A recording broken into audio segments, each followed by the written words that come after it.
Mae'r haul yn mynd i'w wely. Mae'n amser I ni gael stori fach cyn cysgu. Dewch nawr I DQ I glywed stori fach am un o'r criw. Stori am llew yn colli ei pyjamas, neu jungle a bolgi yn mynd am dro i'r syrcas. Plwm pa deryn gyda cyw a'r kangaroo, straeon yn nos I sŵn y gwd I hw. Mae'r haul yn mynd i'w wely.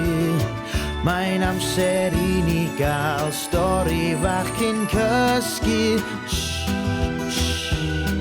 Dewch nawr I DQ I glywed stori fach am un o'r criw. Ie, dewch da ni fyd cyw.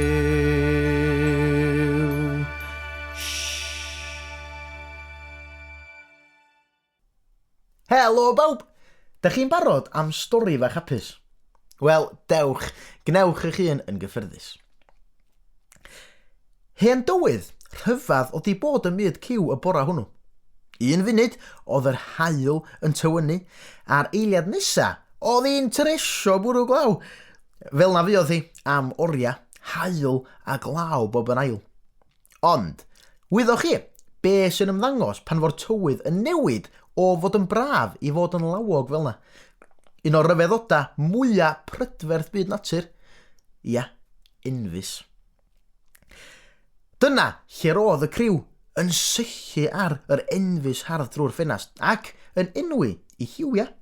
Coch, oren, melyn, gwyrdd, glas, indigo a fioled, medda bolgi. Ia, 7 o liwia hyfryd ychwanegodd cyw. Oeddech chi'n gwybod bod gair arall am enfys i'w gael hefyd? Pont y glaw. Yn sydyn, cofiodd llew am stori tylwydd teg oedd o wedi ddarllen yn ddiweddar. Trysor, gwaeddodd, a gwen fawr ar I wynab blewog. Edrychodd pawb ar ei gilydd mewn pembleth am be oedd llew yn sôn wan. Maen nhw'n deud bod trysor ar wylod enfys eglurodd llew. O, dim ond stori di hynna, medda triog gan y chwerthin. Does dim trysor ar wylod enfys go iawn, siwr? Wel, dim ond un ffordd sydd o wybod, medda llew. Awn ni chwilio amdano. O, dewch, gawn ni antur, ac awn ni bacio picnic, gema, gawn ni hwyl. Cytunodd pawb fod chwilio am y trysor ar wylod yr enfys yn swnio fel llawar o sport. A beth petan nhw yn dod o hyd I gist enfawr yn llawn aur, arian, gema a thlysa drud. Bydda hynny yn anhygoel. Na, doedd dim angen dwyn llawar o berswad ar y criw I godi pac ac I gychwyn ar antur fawr. I ffwr â nhw. Dyna hi. Mae pen yr enfys tu ôl i'r bryn na yr ochr arall i'r berllan, gwaeddodd Jungle. Roedd tipyn o ffordd gan y criw I gerdded.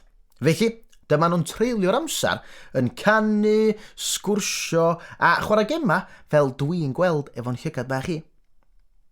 Ymhen hir a hwyr, cyrraeddon nhw ochr arall y bryn, ond doedd dim sôn am wylod yr enfys, heb sôn am unrhyw fath o drysor. Be am gael hoi? Cynigodd deryn. Syniad da, medda'r lleill fel un.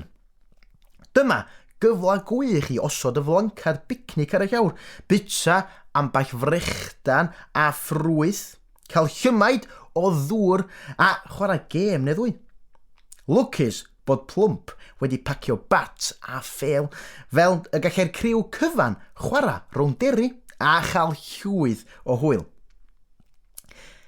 Ar ôl chydig, penderfynodd pawb I bod yn hen bryd cario ymlaen I chwilio am y trysor. Jungle oedd yn nesau ddyfalu ble I fynd rwan. Drychwch, meddai. Mae'r enfys yn bendant yn dod I ben yng nghanol cae llysia dau y ffarmwr i ffwr â ni. A felly y bu i ffwr â nhw.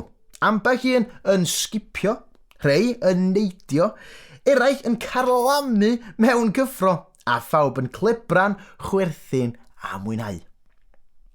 A do, cyrraeddon nhw'r cae llysia, ond na, nid dyna lle roedd yr enfys yn dod i ben, a nag oedd doedd dim trysor ar gyfyl y lle. Doedd dim amdani, ond gosod y flancad ar y llawr unwaith yn rhagor, llwcio Polan o fefus ffres, a chwarae gemau eto. Lwcus bod Plwmp wedi pacio 7 rhaff sgipio, wel am hwyl. Cyw oedd y nesa i gynnig lleoliad y trysor, roedd hi'n hollol siŵr mae i'r parc chwarae y dylan nhw fynd i chwilio nesa. Roedd y criw yn dechrau blino ebyn hyn, ond ymlaen â nhw ar eu hantur. Roedd eu cama fymryn yn arafach ebyn hyn, ond yr un oedd yr hwyl a'r un oedd y mwynhad. Roedd pawb yn falch iawn o gyrraedd y parc chwarae, ond ychydig yn siomedig nad oedd trysor yno. Ond, dim ots, roedd na siglen, llithren a chwyrlu gwgan i chwarae arnyn nhw. Roedd chwerthin y criw i'w glwad ym mhob cornal o fyd cyw. Ar ôl i bawb ddechrau blino, eisteddon nhw ar y flancad bicnic i gael diod o ddŵr ac ymlacio. Roedd hi'n ddiwadd y prynhawn ebyn hyn, ac mi fyddai'n dechrau nosi ac yn oeri cyn hir. A fyddan nhw byth yn llwyddo i ddod o hyd i wylod yr enfys a'r trysor cudd. Da chi'n gwybod be? Gofynnodd Cyw wrth edrych o'i chwmpas ar ei ffrindiau gorau. Does dim moch gen i am drysor. Dwi'n meddwl bod gan bob un ohonon ni rhywbeth sydd llawar mwy gwerthfawr nag unrhyw drysor. Ac mae heddiw wedi profi hynny. Am be ti'n sôn? Gofynnodd triog mewn pimpleth. Does gennon ni ddim arian, air, tlysa, na gemma dryd.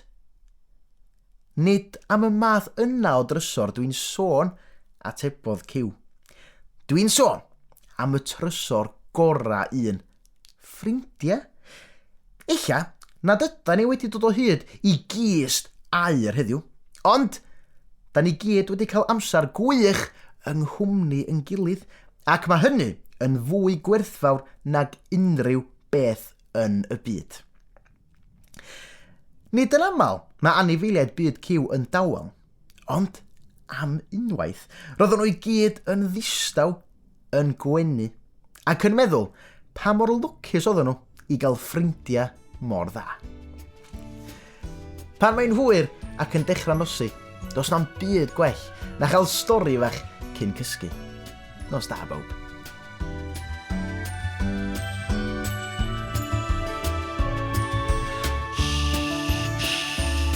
Mae'n amser mynd i gysgu, bydd stori eto rhyw dro wrth iddi nosi.